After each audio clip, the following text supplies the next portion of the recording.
Welcome. Today, we will embark on an amazing journey through the religion of ancient Greece, one of the most exciting and myth-rich worlds that has ever existed. Why has this topic captivated people for thousands of years? It's all about the incredible vitality and humanity of the ancient Greek gods. These gods were not distant, cold beings, they were like people. They loved, quarreled, made mistakes, and even suffered at times. Yet, they possessed divine power that allowed them to control everything that surrounded the ancient Greeks, from the seas and skies to war, love, and art. Imagine how this civilization lived. Every event in the daily life of the ancient Greeks, from the birth of a child to going into battle or harvesting crops, was connected to the gods. If a storm broke out at sea, it was the wrath of Poseidon. If the harvest was plentiful, they thanked Demeter. And if someone was lucky in love, Aphrodite, of course, had a hand in it. But the most interesting part is the structure of their pantheon. At the center of it all is Zeus, the supreme god who rules the entire world, commands the elements with lightning, and establishes laws. But even he is not all-powerful. His wife, Hera, constantly argues with him over his numerous affairs. Athena, the goddess of wisdom, is always ready to give sound advice, but only to those who deserve it.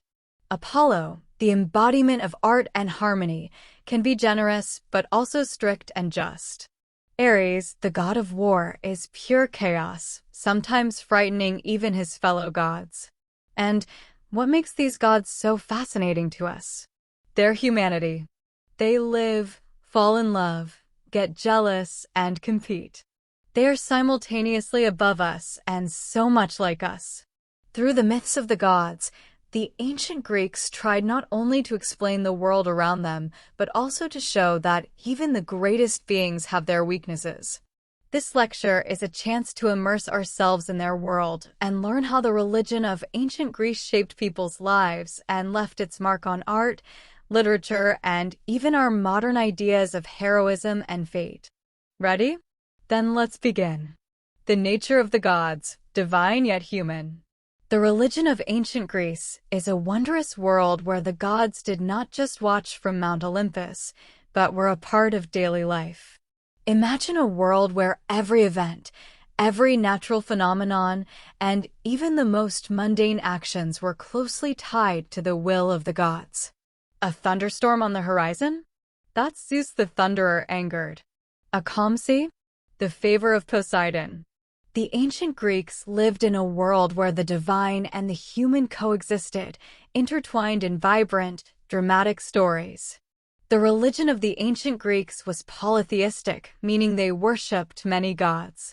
For the Greeks, this was a natural way to explain the complexity of the world. Each god had their own sphere of influence. Zeus controlled the sky, Poseidon ruled the seas, Athena embodied wisdom and strategy, and Aphrodite personified love and beauty. Together, they formed a complex system where each god had a place in the overall harmony of the universe. These gods were not abstract forces or incomprehensible entities. They looked like people, thought like people, and felt like people, and that is their main feature. They could be great and mighty, but also vulnerable and emotional, just like us. This is called anthropomorphism, the depiction of gods in human form with human character traits. Imagine Zeus, the supreme god, sitting on his throne with a lightning bolt in his hand. He may seem all-powerful, but look closer. He worries about his children, avoids the traps set by his wife Hera, and even sometimes tries to please mortals. His power doesn't make him perfect. Or consider Hera, his wife, who could weave the most complex intrigues driven by jealousy, while at the same time caring for the sanctity of marriage. Aphrodite, the goddess of love, could inspire you to the greatest acts for the sake of passion, but her whims could also ruin lives. And even the formidable Hades, ruler of the underworld, was not just cold and grim. His love for Persephone reveals touching human traits in him. These gods not only controlled natural phenomena, but also shaped the world of human values and actions. Every lightning bolt in the sky, every harvest, every victory or defeat in war was linked to their will. But the most exciting part is their stories, the myths that intertwine to explain the world. Why do the seasons change? How did fire come to be? Why do stars burn in the sky?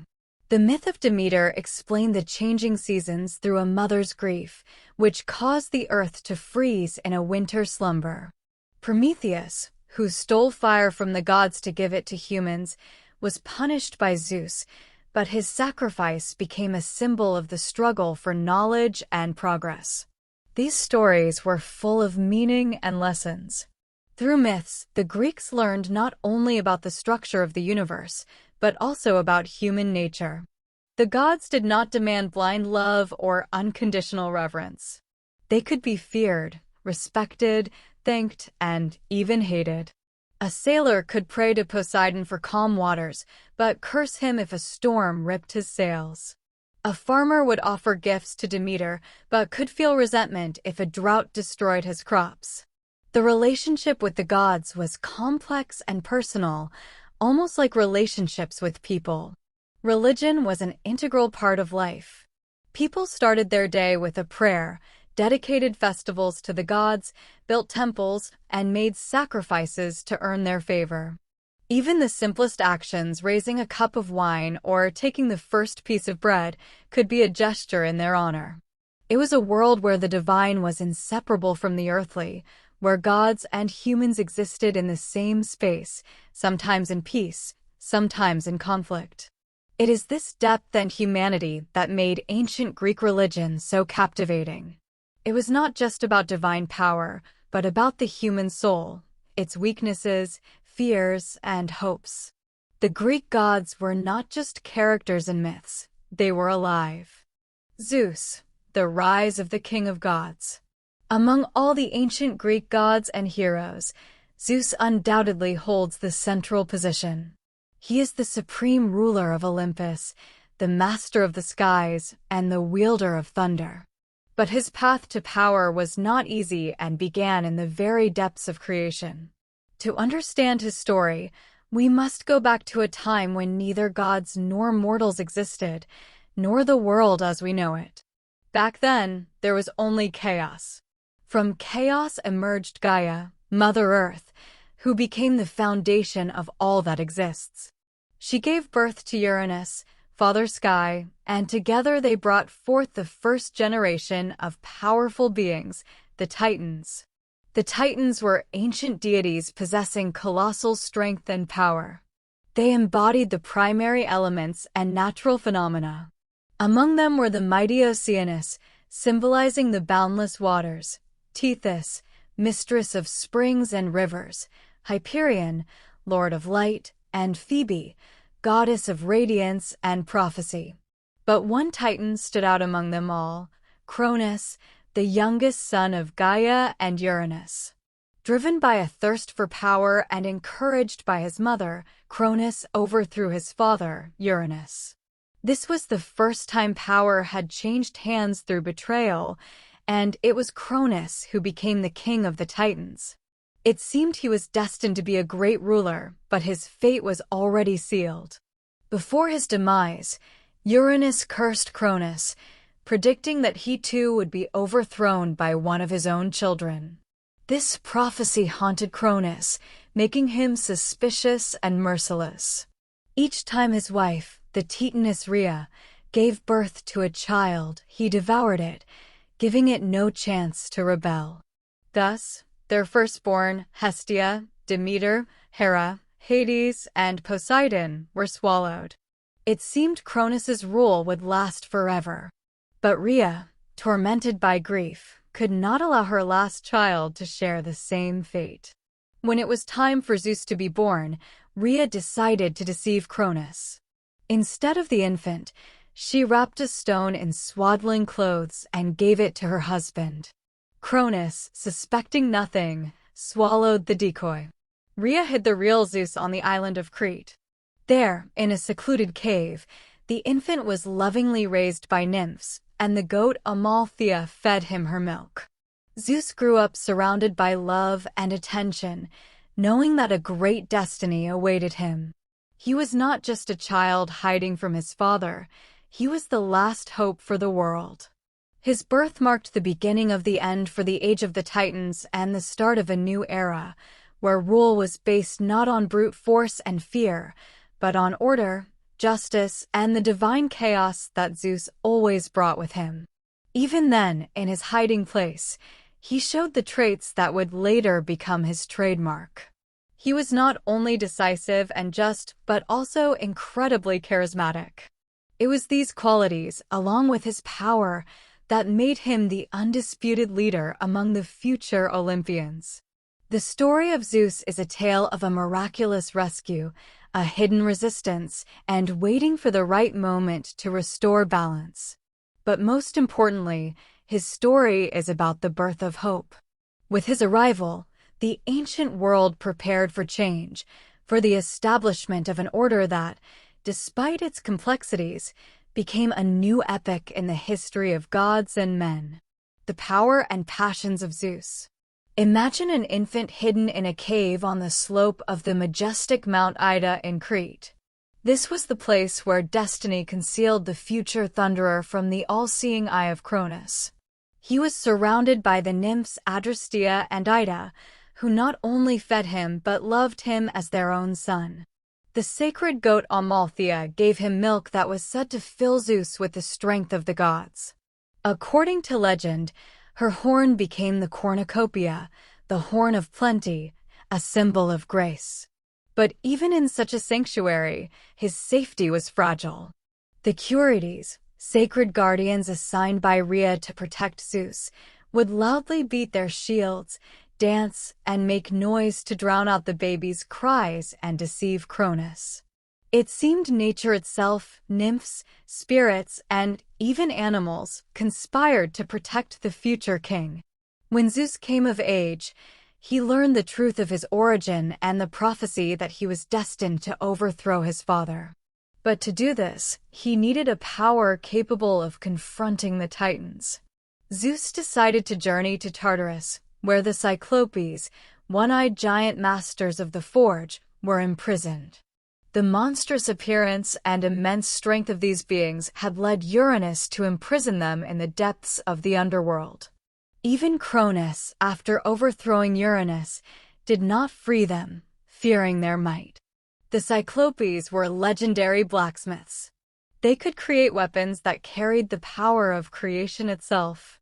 When Zeus freed them, they saw in him not just a savior, but a future leader to whom they could entrust their power. As a sign of gratitude, the Cyclopes forged for him the lightning bolt, a weapon that became the personification of divine power. Each strike of this lightning was not just destruction, but a manifestation of supreme authority. At that moment, Zeus received what made him invincible. But Zeus was not only a ruler and a warrior, he was a god of immense passion, unable to resist beauty, whether in mortal women or even young men. His passion became the cause of countless stories, each one emphasizing his power, cunning, and untamed nature. Take, for example, the story of Ganymede. Ganymede was a youth of such dazzling beauty that Zeus, taking the form of a giant eagle, swooped down from the sky. He seized the youth with his powerful talons and carried him to the heavens. On Olympus, Ganymede became the cupbearer, serving nectar to the gods. To appease his father for this bold act, Zeus gifted the king immortal horses. However, this gesture did not quell the gossip, even on Mount Olympus. Another famous legend is that of Europa. The daughter of a Phoenician king, she was walking by the sea when a snow-white bull with golden horns approached her. It was Zeus himself, who had taken the form of an animal to get close to the maiden. As soon as she sat on his back, he carried her across the waters to the island of Crete. There, Zeus revealed his divine nature, and from their union were born sons who became key figures in Greek mythology. And what about the story of Danae, daughter of the Argive king Acrisius? Her father imprisoned her in a bronze tower to avoid a prophecy that his grandson would be the cause of his death. But Zeus was not one to be stopped by walls. He transformed into a shower of gold, seeped into the tower, and from their union was born the future hero Perseus, who would defeat Medusa the Gorgon and rescue Andromeda. But one of Zeus's most famous children was Heracles, son of the mortal woman Alcmene. To approach Alcmene, Zeus took the form of her husband, Amphitryon.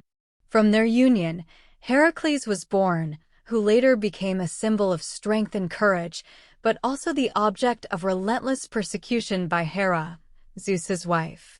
Hera hated Heracles from the moment of his birth, which led to the many trials he had to overcome. Hera, the queen of Olympus and the fury of a scorned wife. After learning about Zeus, the supreme god of Olympus, we cannot fail to mention his loyal, but no less complex companion, Hera, the goddess of marriage and family. Hera is not just Zeus's wife. Her story is full of passion, jealousy, power, and a quest for justice, even if expressed in a harsh manner. Her image combines the majesty of the queen of the gods with human emotions that make her myth so compelling. Hera was revered as the patroness of marriage and family. She was a symbol of the sacred union, the guardian of traditional values.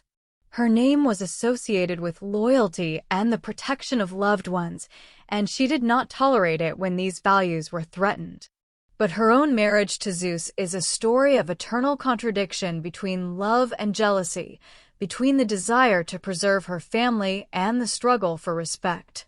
Hera married Zeus after he cunningly won her hand. According to legend, Zeus transformed himself into a cuckoo seeking warmth and shelter.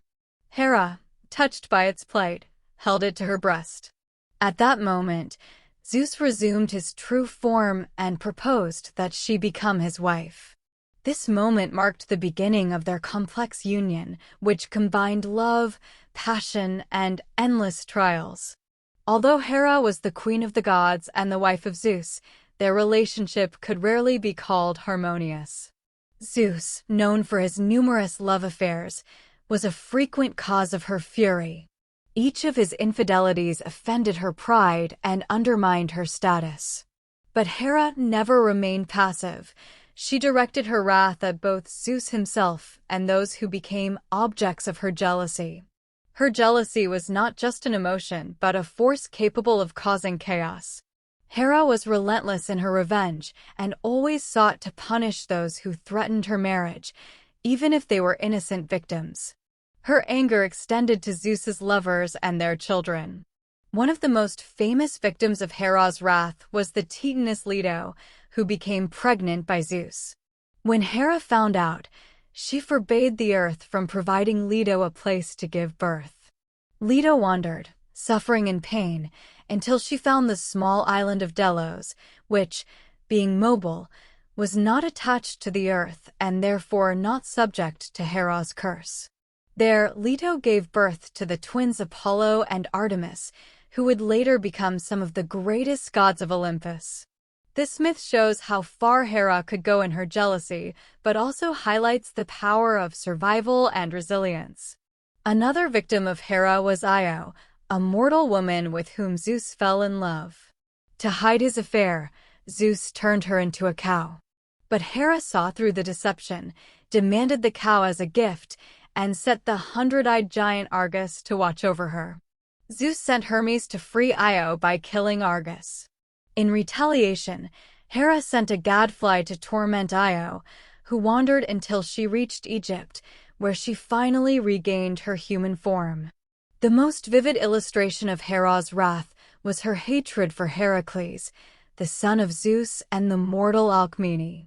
Even before his birth, Hera tried to prevent Heracles from being born by having the goddess of childbirth delay Alcmene's labor. When that failed, she sent 2 snakes to kill the infant in his cradle. But Heracles, possessing superhuman strength even as a baby, strangled them.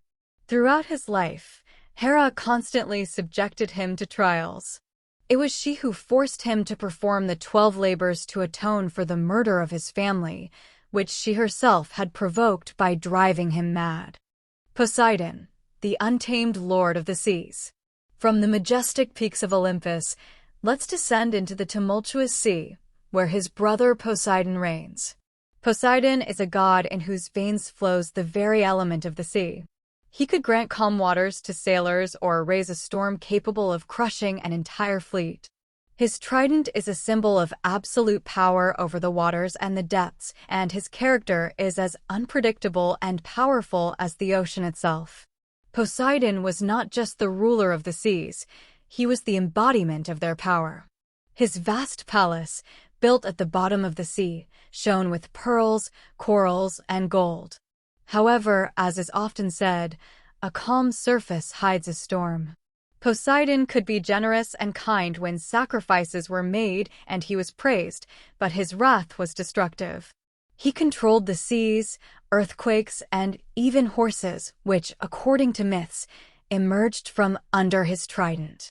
His loud laughter could echo over the waves when he was pleased, but one strike of his trident, and the calm sea would turn into a boiling abyss where ships sank and people prayed for salvation. Poseidon was a god to whom mortals addressed with reverence, for his favor meant safe passage, and his anger could destroy entire cities. Poseidon often entered into disputes, even with other gods. One of the most famous myths about him involves Athena, the goddess of wisdom. The story begins with the founding of a new city that was seeking a patron deity. Poseidon, eager to expand his influence, laid claim to the city. Athena also wished to become its patroness. To settle the dispute, the citizens proposed a contest. Whoever gave the city the best gift would become its protector. Poseidon struck a rock with his trident, and a spring of water gushed forth.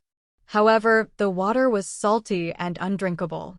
He also brought the citizens a horse, a symbol of strength and speed, but his gift did not resonate with the people. Athena, in contrast, planted an olive tree, which gave the city food, shade, and oil. The citizens chose her gift, which enraged Poseidon. In his fury, he raised the waves and sent a storm, trying to flood the city, but Athena held back his onslaught. From then on, the city was named Athens in her honor. This myth shows that even Poseidon, with all his power, could not always triumph over wisdom and strategy. Another dramatic story involves Medusa. According to legend, Medusa was a priestess in Athena's temple, known for her incredible beauty. Poseidon, consumed by passion, seduced, or in another version, forced Medusa in Athena's sanctuary. Offended by this act, Athena unleashed her wrath on Medusa, punishing her instead of Poseidon. She turned Medusa into a hideous monster with snakes for hair, whose gaze turned people to stone. This myth illustrates Poseidon's impulsiveness and his indifference to the consequences of his actions. His deeds set off a chain of tragedies that was only resolved many years later when the hero Perseus slew Medusa. One of his most famous mythological appearances is in Homer's Odyssey.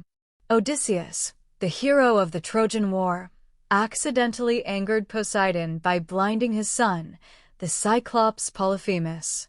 This act marked the beginning of endless trials for Odysseus. Poseidon swore that Odysseus would not return home until he had atoned for his transgression. He sent storms upon him, cast his ships onto foreign shores, pitted him against monsters like Scylla and Charybdis, and forced him to wander for years. Even when other gods, including Zeus, softened, Poseidon remained implacable. The story shows that even against a mighty god like Poseidon, a mortal with wit, resilience, and cunning can survive.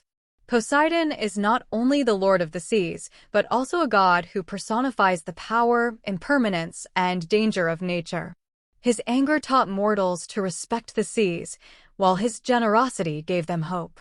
Poseidon was the one to whom people turned for calm waters or a blessing for their journeys. His myths are filled with storms, conflicts, and vivid imagery that make him one of the most memorable figures in the divine pantheon. Athena, the wisdom of the warrior.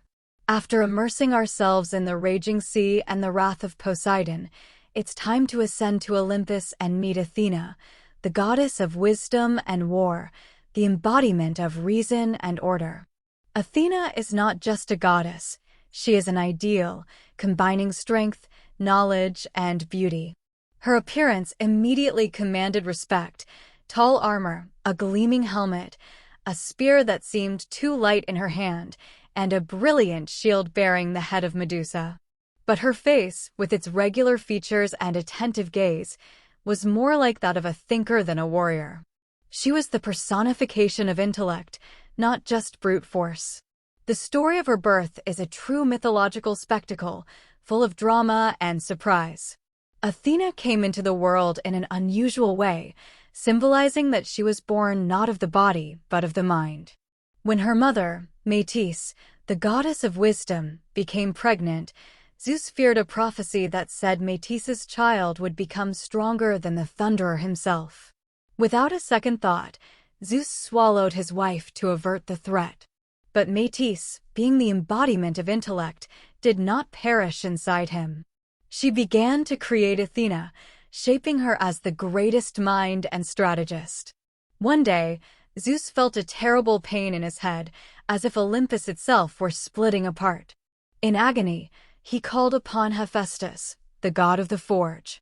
Hephaestus, without hesitation, struck Zeus on the skull with his hammer. From the crack in his head, Athena emerged, fully armed with a spear in hand and a battle cry that echoed through the heavens. She appeared like the dawn, sudden and dazzling.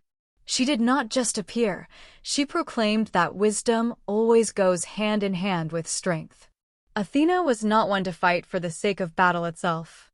She acted as a strategist, a mentor, and a protector of those who sought her help. Her involvement in the fates of great heroes made her one of the most revered goddesses. One of the heroes for whom Athena had a special fondness was Odysseus. She called him the cleverest of mortals. As he wandered the seas, she guided him many times, giving him advice and protecting him from Poseidon's wrath. It was thanks to Athena that Odysseus survived his encounter with Scylla and Charybdis, and her cunning plans helped him infiltrate Troy and return to his homeland. But her help was not unconditional. Athena respected those who thought for themselves, who showed intelligence and determination. When Perseus set out to kill Medusa, Athena gave him a mirrored shield, saying, "Look not at her, but at her reflection." This advice saved his life. Perseus was able to behead Medusa and bring her head to Athena, who then adorned her shield with it. This shield, known as the Aegis, became a symbol of her invincibility and wisdom. Athena was not just a goddess of war, she personified creation and prosperity. The olive tree she gave to the people of Athens became a symbol of peace, fertility, and strength. The olive reminded them that wisdom creates, not destroys. Her constant companion was the owl, a bird that sees in the dark. It symbolized insight and the ability to see what is hidden from others. Even on the coins of ancient Greece, Athena's owl was a symbol of wealth and protection. Athena is more than just a goddess. She is the embodiment of what an ideal leader should be: reasonable, just, and strong. She did not seek glory in battle, but her presence on the battlefield struck terror into her enemies. Her appearance was majestic but not intimidating, and her voice was confident but not loud. In her story, there is no senseless cruelty, only wisdom and the lessons she taught to both gods and mortals. Athena was and remains a symbol that strength is not only a weapon but also intellect, and that wisdom can conquer more than any army. Ares and Aphrodite, the dance of war and love. After meeting Athena, the embodiment of wisdom and creative power, we now plunge into a world of passion, war, and chaos, a world ruled by Ares and Aphrodite. Their union, full of contradictions, passions, and intrigues, remains one of the most dramatic stories of Greek mythology. It symbolizes the eternal clash between destruction and creation, aggression and beauty. Ares, the god of war, personified the fury of battle, the thirst for destruction, and the chaos that accompanies war. Tall and powerfully built, he was the embodiment of physical strength. His hair, like a blazing flame, contrasted with a piercing gaze that radiated raw power. He wore bronze armor, gleaming like the reflection of a sunset, and his favorite weapon was a spear, which he held with confidence and pride. At the other end of the spectrum was Aphrodite, the graceful, radiant goddess who could captivate hearts with ease. Her skin was like mother of pearl, her hair flowed like sunbeams, and her eyes reflected the depths of love and passion. She was the embodiment of sensuality and harmony. Her presence could soothe even the most wrathful warriors. And yet, these two very different beings were inextricably linked. Their union was like the collision of two elements, creating something unique. Their romance remained a secret until Aphrodite's husband, Hephaestus, decided to use his cunning to expose them. Hephaestus was the god of the forge, known for his craftsmanship. Despite his physical imperfections, he was lame in one leg, his mind was sharp, and his hands created incredible artifacts. When he suspected Aphrodite of infidelity, he began to work on his most cunning invention. He created the finest net of invisible metal, so strong and light that it was impossible to detect or break. He set this net in Aphrodite's chambers, where she usually met with Ares. The day their passion flared anew, the trap sprang shut. Ares and Aphrodite found themselves entangled in the unbreakable net, unable to move. Hephaestus immediately summoned the other gods of Olympus to witness their humiliation. But instead of scorn, Olympus greeted them with loud laughter. Even Zeus couldn't help but smile at the sight of the mighty Ares and the beautiful Aphrodite caught in such an amusing predicament. One of the most interesting aspects of the myths about Ares is his children, Phobos, terror, and Deimos, fear. They personified the feelings that accompany any conflict and battle. Phobos was the god of fear. His appearance inspired true horror. Tall and gaunt, with skin like a pale fog, his eyes burned like coals, and his face was twisted into an eternal grimace of terror.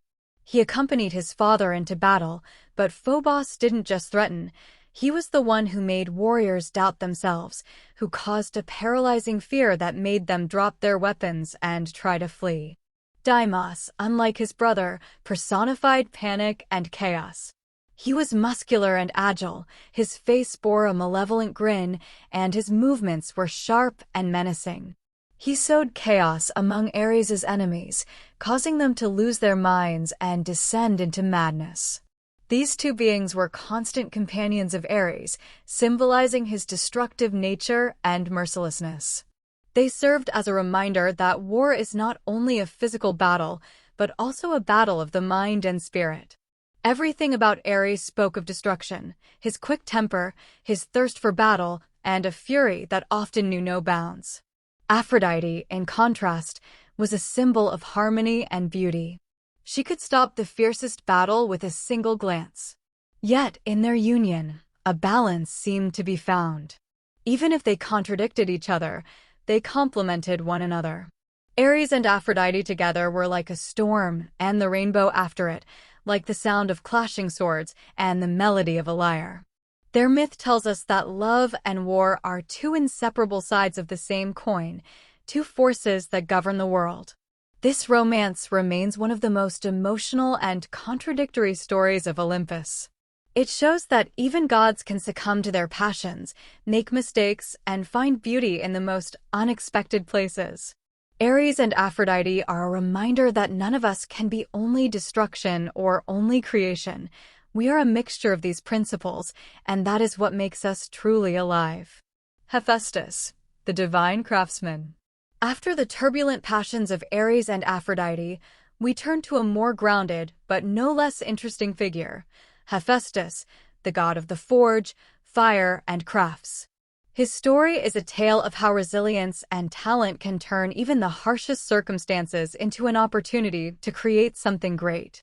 Hephaestus is the god whose hands forged masterpieces and whose fate was as tempered as the metal in his forge. Hephaestus came into the world under rather unusual circumstances. According to one version of the myth, he was the son of Hera, conceived without Zeus's involvement out of jealousy over his independent birth of Athena. However, despite his divine origin, Hephaestus was born lame, which disgusted Hera. Unwilling to look at her defective child, she threw him from Olympus. He fell for a day and a night before landing in the ocean, where he was found and saved by the nymphs Thetis and Eurynomy. They raised him, surrounding him with care and giving him the opportunity to discover his talent. Instead of lamenting his unjust fate, Hephaestus began to work on his craft. His forge, set up beneath volcanoes, became the birthplace of the greatest artifacts in mythology. Years later, Hephaestus decided to reclaim his place among the gods, and he did so with his genius. He created a golden throne of extraordinary beauty and sent it to Olympus as a gift for Hera. When she sat on the throne, its clever mechanism snapped shut, trapping her. None of the gods could free her, so they turned to Hephaestus himself. He agreed to release Hera, but only on one condition, that he be allowed to return to Olympus and take his rightful place among the gods. Zeus, impressed by his intelligence and skill, agreed. From then on, Hephaestus became an integral part of the Olympian pantheon. Hephaestus was not just a blacksmith, he was a creator whose works amazed with their complexity and beauty. His hands created many artifacts that became symbols of divine power. One of Hephaestus's most famous creations was the armor of Achilles, made at the request of Thetis, the hero's mother. After Achilles lost his old armor, heartbroken over the death of his loyal friend Patroclus, Thetis turned to Hephaestus for help.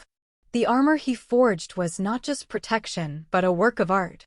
The shield of Achilles, for example, was decorated with images of the earth, sky, sun, moon, stars, and scenes from people's daily lives.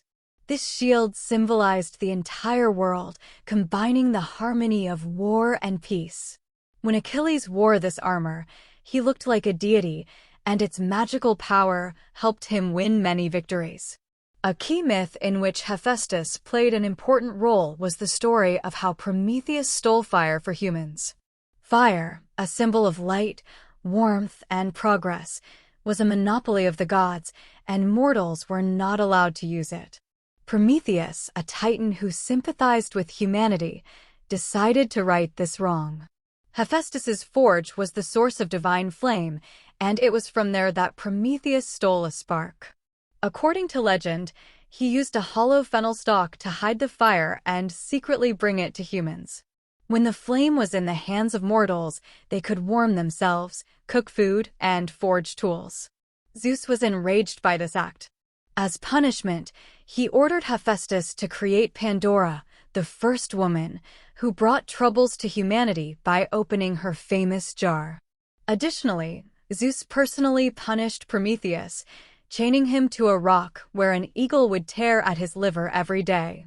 The irony was that Hephaestus, once rejected and humiliated himself, was forced to forge the chains for Prometheus.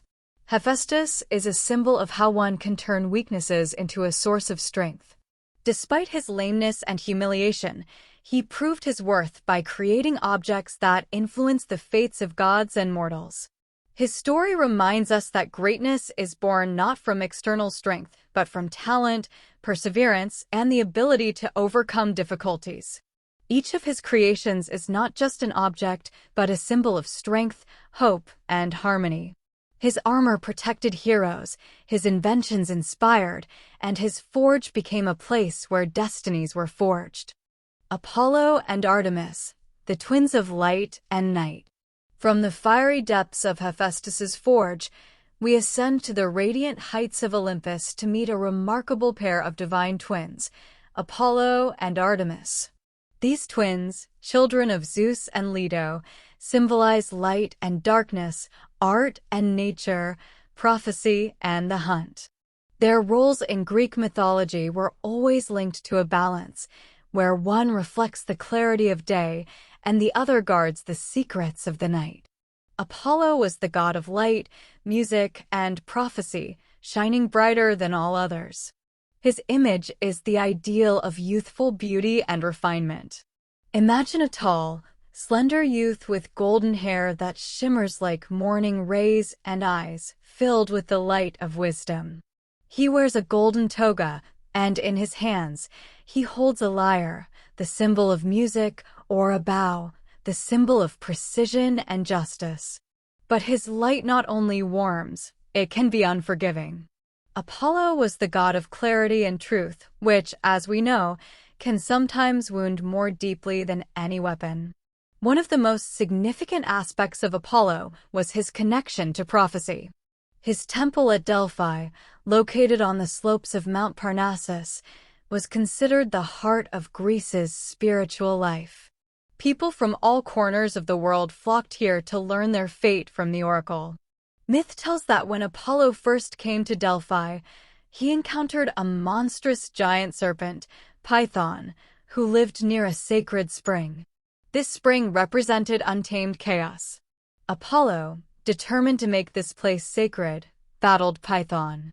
His bow and arrows struck the serpent, and from then on, the spring became a place of clairvoyance.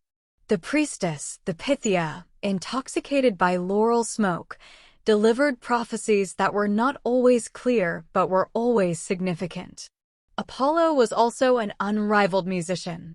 His lyre, a gift from Hermes, sounded so beautiful that even the gods would fall silent upon hearing its melodies.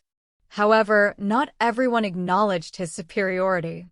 The satyr Marsyas dared to challenge Apollo, claiming his playing on the aulos, a double-pipe flute, was just as good.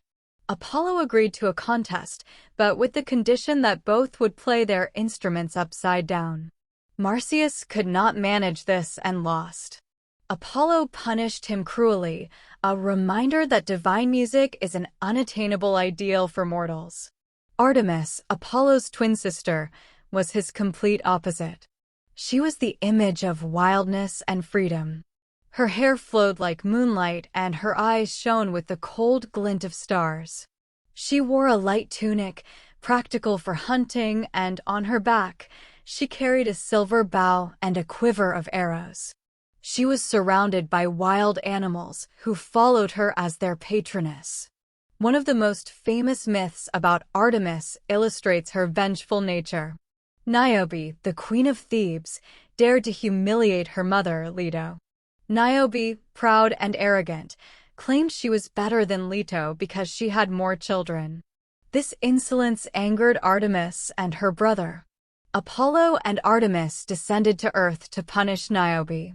Apollo killed all her sons with his arrows, while Artemis killed all but one of her daughters. They made it clear that mortal pride before the gods would always be punished. Niobe, in her grief, fled to the mountains where, according to myth, she turned into a rock from which tears flow, symbolizing eternal sorrow. Artemis vowed to preserve her virginity, avoiding love and marriage.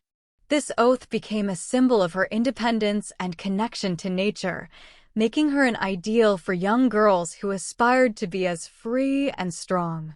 The stories of Apollo and Artemis are a symbol of the inseparable unity of opposites. Light does not exist without shadow, just as music is impossible without silence.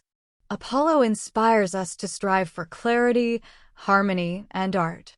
Artemis reminds us of the power of nature and the need to protect the world that surrounds us. Their stories are a lesson that life is impossible without balance.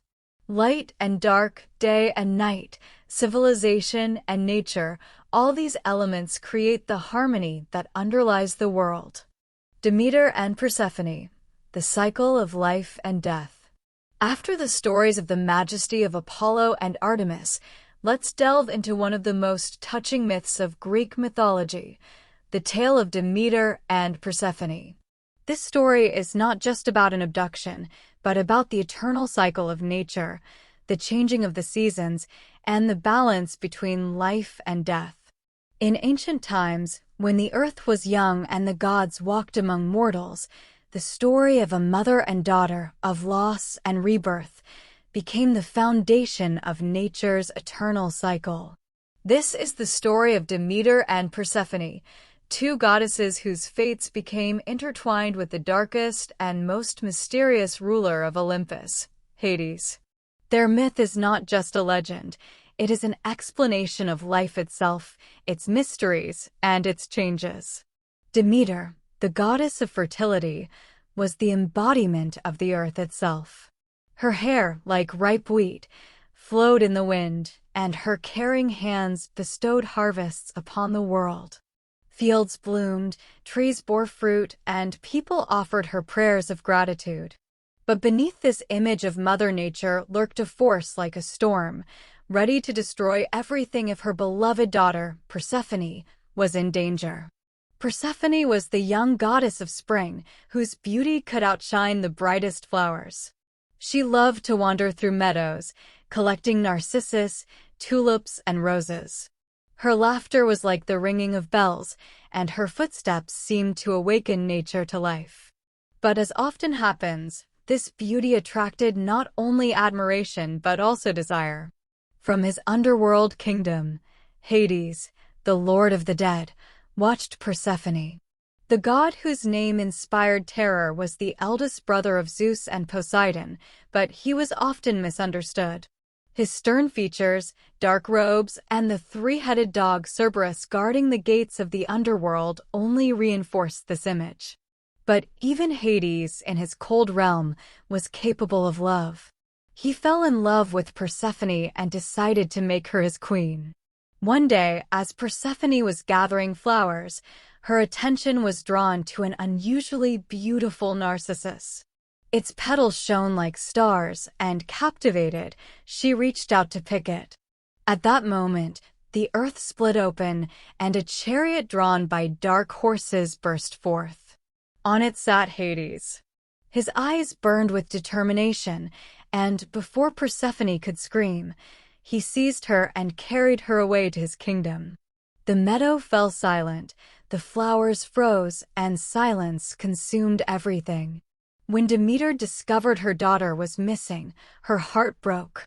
She left Olympus and began her search.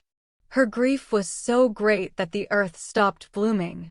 Crops withered, trees shed their leaves, and rivers dried up. She wandered in search of an answer until she met Helios, the sun god, who sees all. He told her the truth. Persephone had been abducted by Hades, with the silent consent of Zeus. Enraged and betrayed, Demeter swore that the earth would remain barren until her daughter returned. People suffered, sacrifices to the gods ceased, and even Olympus was threatened. Zeus had to intervene. He sent Hermes to the underworld to bring Persephone back. By this time, Hades, realizing he could not keep her by force, decided to act with cunning. Before letting her go, he offered her a pomegranate. Persephone, unsuspecting, ate a few seeds. This bound her to the underworld forever. Zeus made a ruling. Persephone would spend part of the year with her mother and part in the underworld. When she returned to Demeter, nature came alive. Flowers bloomed, trees blossomed, and fields turned green. Spring and summer arrived. But when she returned to Hades, Demeter mourned her, and the earth plunged into a cold, barren winter. The myth of Demeter and Persephone is not just a story of abduction. It is a poem about life and death, loss and hope for rebirth. Demeter is the earth itself, which mourns but always revives. Persephone is the seedling that dies only to bloom again.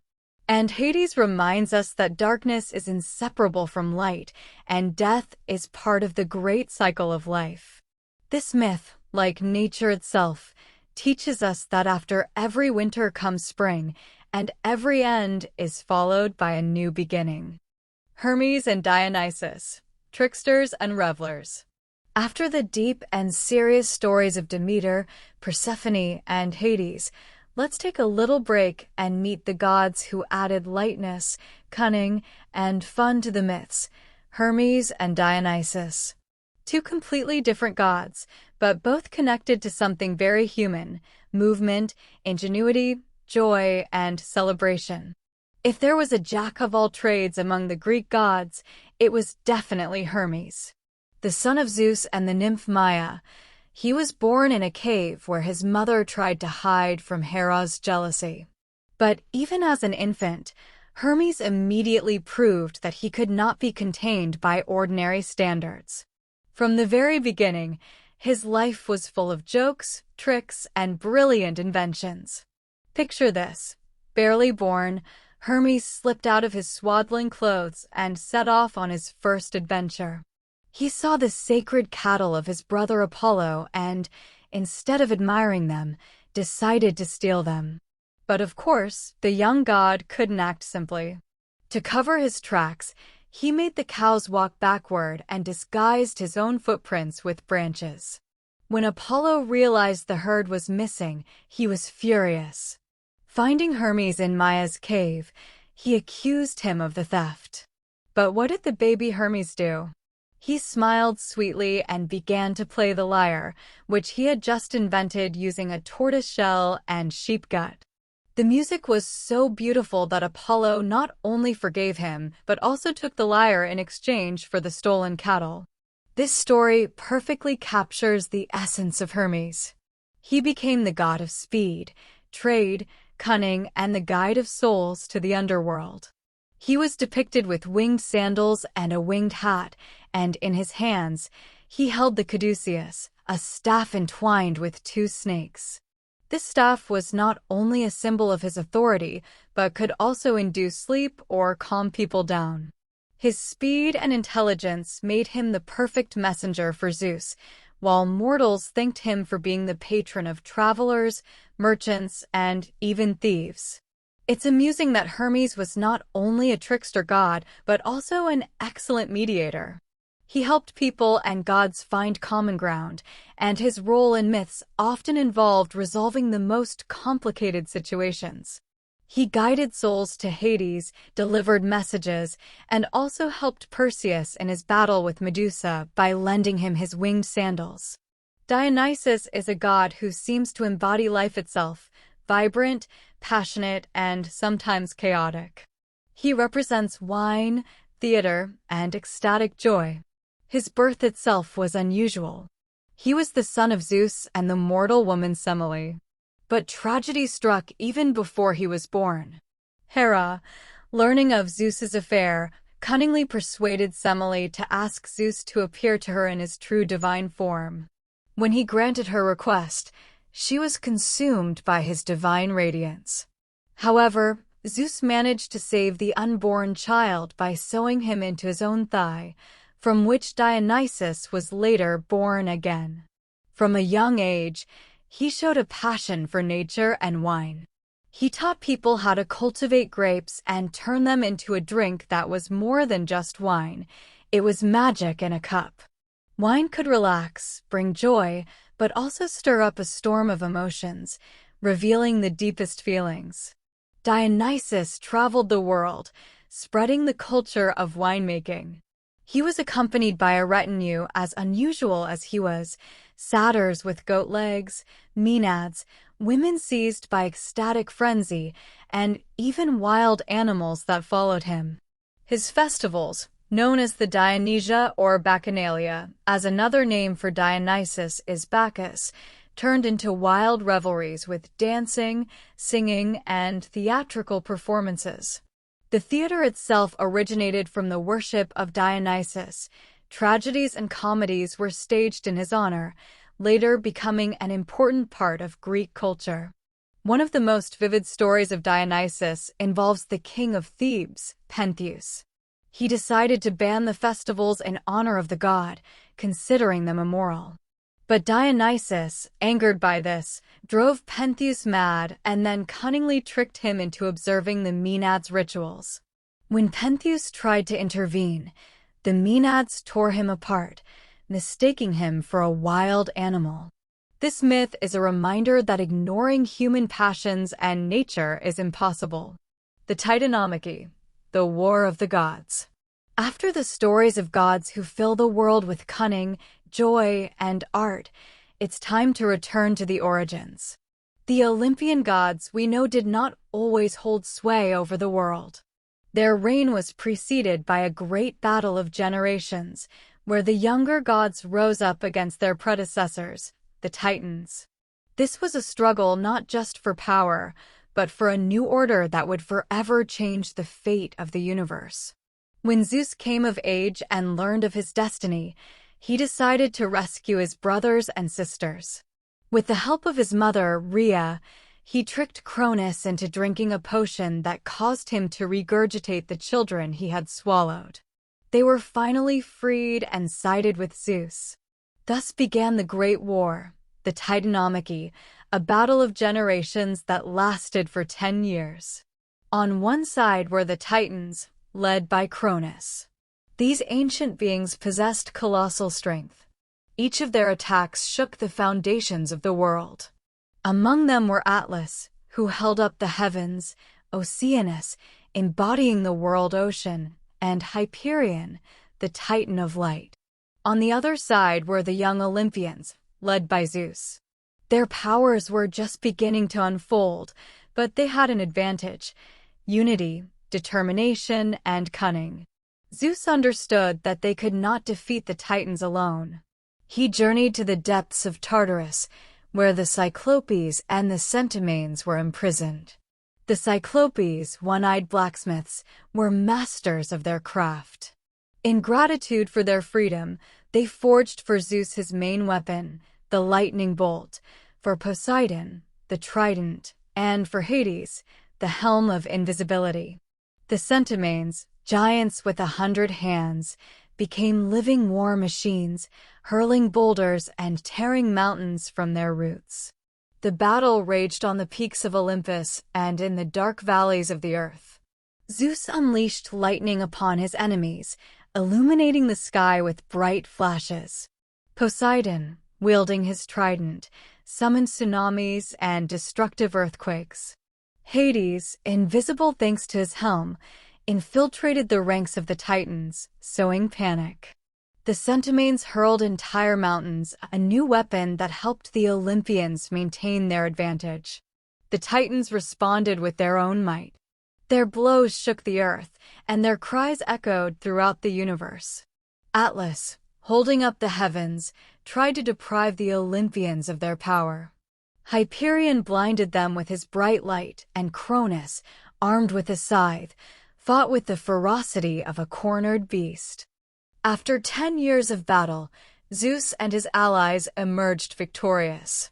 The Titans were cast down into Tartarus, a dark abyss protected by impenetrable walls and a river of fire. The Centimanes stood guard so that none of the Titans could ever rise again. The victory marked the beginning of a new order. Zeus became the ruler of the heavens and the earth, Poseidon received the seas, and Hades, the underworld. The Titanomachy is not just a myth about war. It is a story of a generational shift, of the new struggling against the old, of a break from chaos in favor of order. The Olympians brought the world not only new authority, but also laws that became the foundation of harmony. This myth reminds us that every great change requires effort, but it is through struggle that new beginnings are born. The Trojan War, a clash of mortals and gods. After their victory over the Titans and the establishment of a new order on Olympus, it seemed the gods had achieved eternal power and harmony.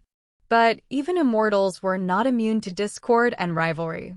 The Olympians, despite their greatness, possessed human weaknesses. They were jealous, fell in love, and sought revenge. These emotions were starkly revealed during the Trojan War, one of the greatest conflicts where the gods intervened in the fates of mortals, dividing into two camps.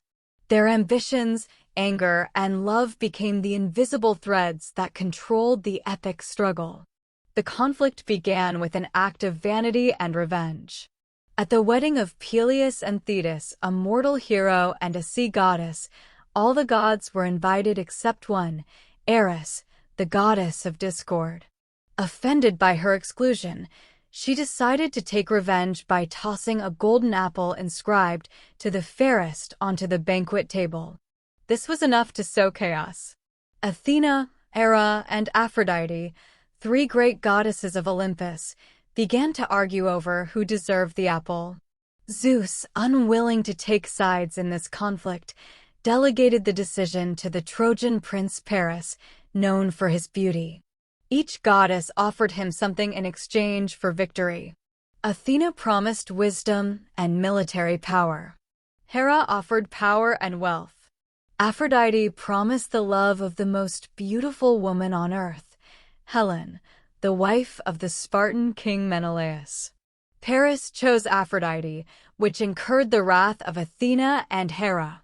With this choice, the fuse of the Trojan War was lit. The Olympians split into two warring factions. Athena and Hera sided with the Greeks. Athena, the goddess of wisdom and strategy, became an indispensable advisor to the Greek commanders. She helped devise battle plans, inspired warriors, and even participated in battles herself, showing that reason and cunning could overcome brute force. Hera supported the Greeks out of stubbornness and hatred for Troy, caused by Paris's choice. On the side of the Trojans was Aphrodite. She protected Paris, her chosen one, and supported the Trojan heroes. When Paris fought Menelaus, Aphrodite saved him at the last moment, whisking him from the battlefield to safety and healing his wounds. Ares, the god of war, also fought for Troy. His presence brought chaos, intensifying the Greeks' hatred. However, the war's outcome was not determined by the goddesses alone.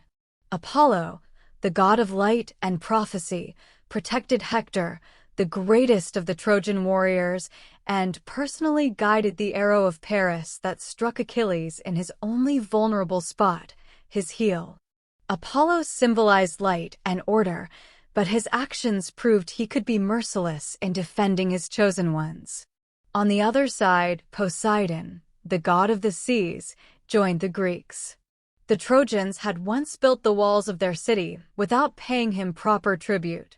Throughout the war, he helped the Greeks at sea, summoning storms that destroyed Trojan ships and using his trident to create destructive waves to weaken the enemy.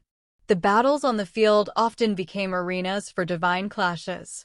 Athena fought with Ares, the god of war, whose brutal madness she managed to overcome with her wisdom. Apollo and Poseidon confronted each other as if nature itself had split into light and wave. Even Zeus, trying to remain neutral, could not resist intervening when the fates of great heroes depended on his decisions. The gods' intervention made the Trojan War not just a conflict of mortals, but a clash of divine ambitions. Every step of the heroes was predetermined by the interference of the Olympians. The gods protected their favorites, cursed their enemies, and changed the course of the war according to their whims.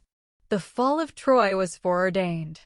Zeus, seeing that the divine disputes threatened balance, eventually ordered the gods to leave the battlefield, leaving mortals to conclude the bloody epic.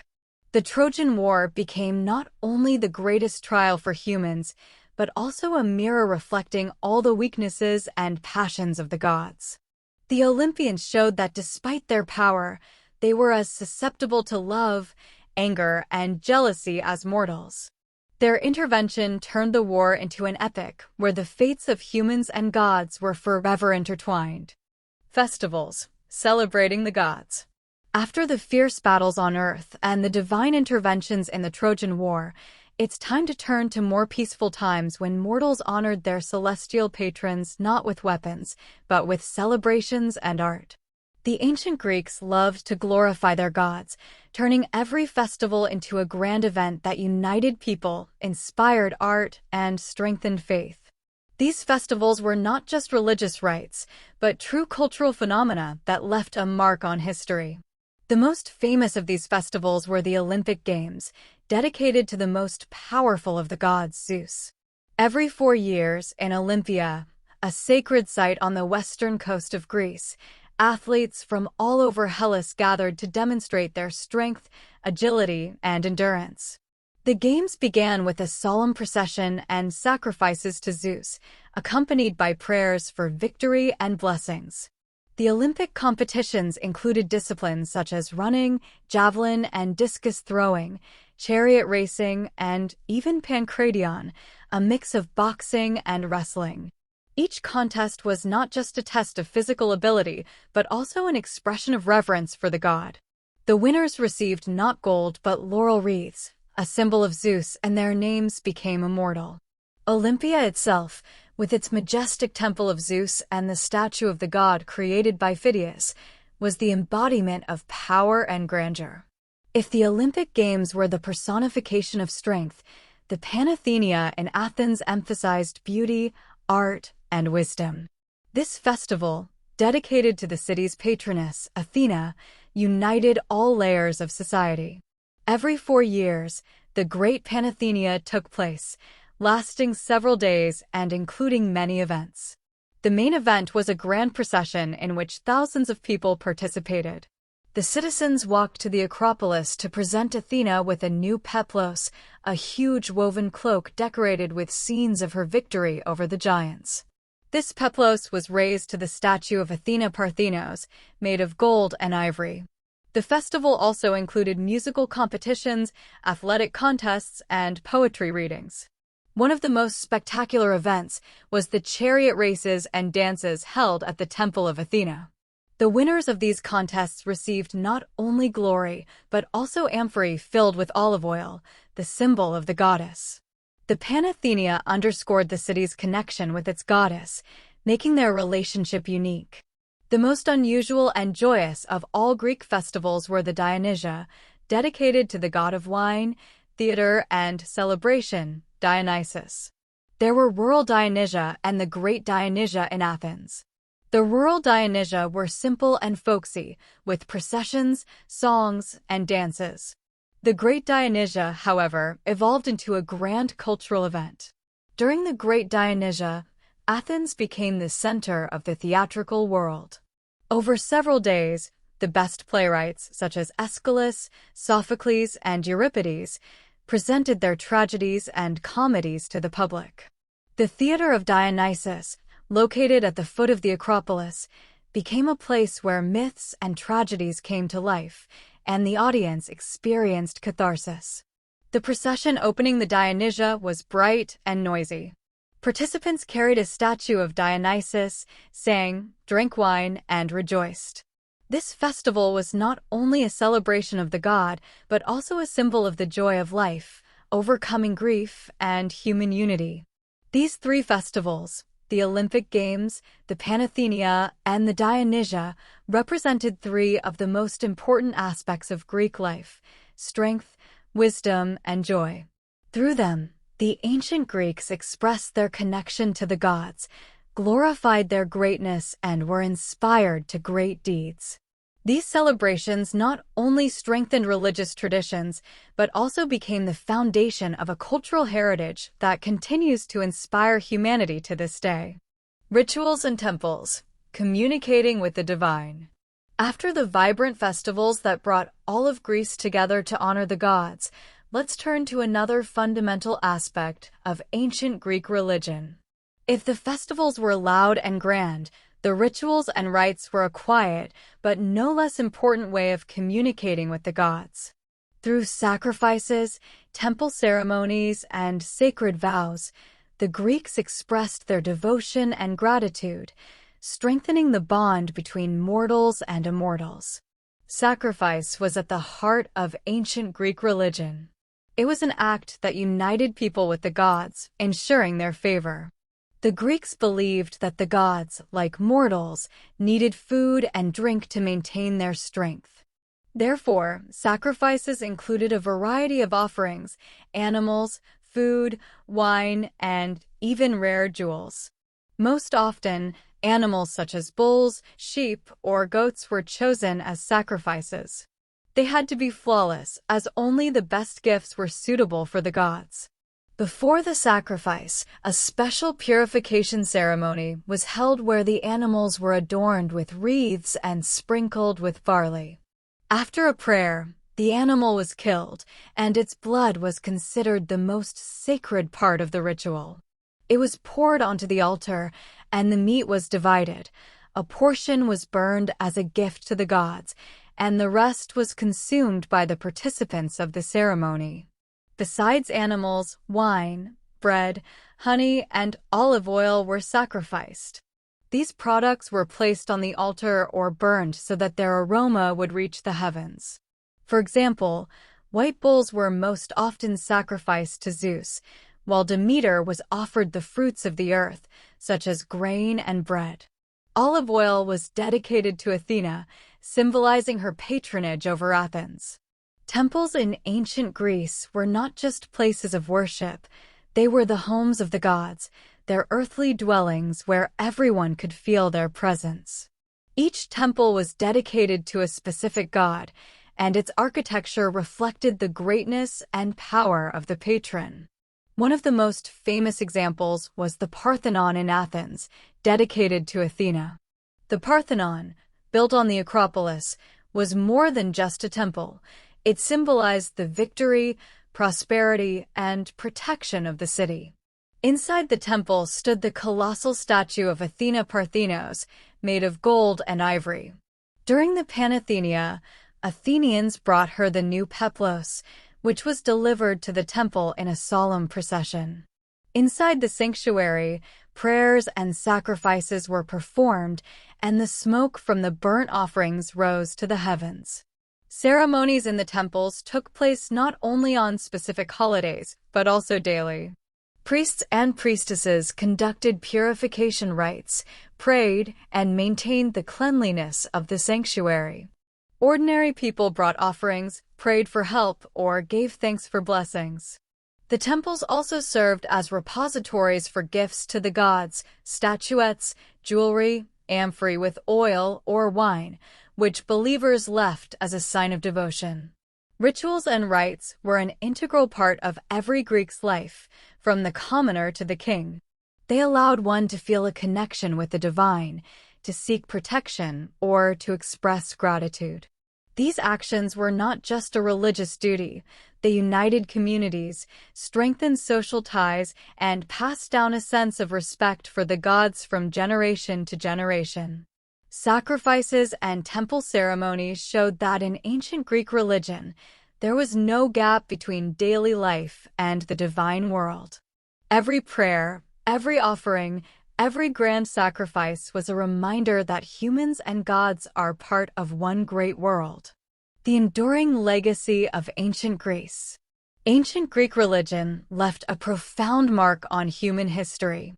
Its myths, rituals, and philosophy not only shaped the daily lives of the ancient Greeks, but also became the foundation for the development of culture, art, and science, influencing subsequent generations. Even millennia later, elements of this great tradition continue to live on in modern culture, reminding us of the power of its legacy. The myths of ancient Greece still inspire artists, writers, musicians, and filmmakers. From the tragedies of Sophocles and Euripides to modern films and novels, the stories of gods, heroes, and their exploits continue to capture the imagination. Characters like the wise Athena, the formidable Zeus, or the cunning Odysseus have become archetypes that find reflection in various cultures. One of the most vivid examples of Greek heritage is the Olympic Games, which were revived in the late 19th century. The modern Olympic Games preserve the spirit of competition and reverence for human potential that was established in ancient Olympia. The symbolism of the flame, lit in Greece and carried around the world, serves as a reminder of the continuous connection to the ancient tradition. Dear friends, thank you for joining me on this fascinating journey through ancient Greek religion. We have traversed majestic myths, learned about the gods and their conflicts, peeked into sacred temples, and felt the celebratory spirit that united people and gods. Ancient Greece has left us a priceless heritage that continues to live in books, paintings, films, and architecture. Each of us can find something relatable in these stories, inspiration, wisdom, or simply the pleasure of immersing ourselves in a world where gods were as human as we are.